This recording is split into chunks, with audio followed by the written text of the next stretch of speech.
Friends say Otobek Oblaklev of Texas flew to Toronto on his small Piper airplane with his wife and 3 children, where he picked up his sister-in-law and her husband, who were newlyweds.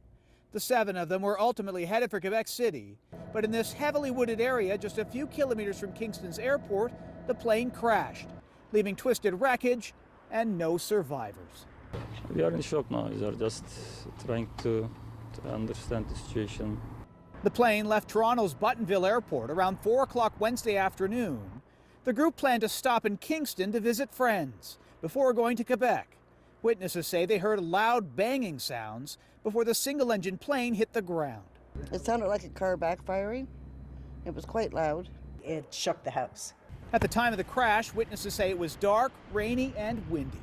Raining, windy, foggy, you could barely see out. There were reports of deteriorating weather en route. However, at this time, we don't know to what effect this had with the accident.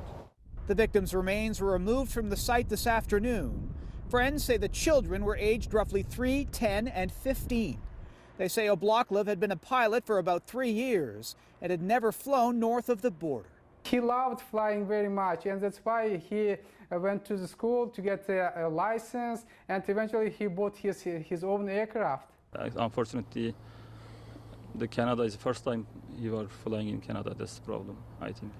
Crash investigators say, among other things, they'll look at pilot experience and aircraft maintenance. Unfortunately, this aircraft doesn't have a cockpit voice recorder and it doesn't have a flight data recorder. So what they're going to have to do is they're going to have to remove all the pieces of the aircraft from the scene, and then they're going to have to reconstruct it to see whether there was an engine failure, whether the flight controls were broken.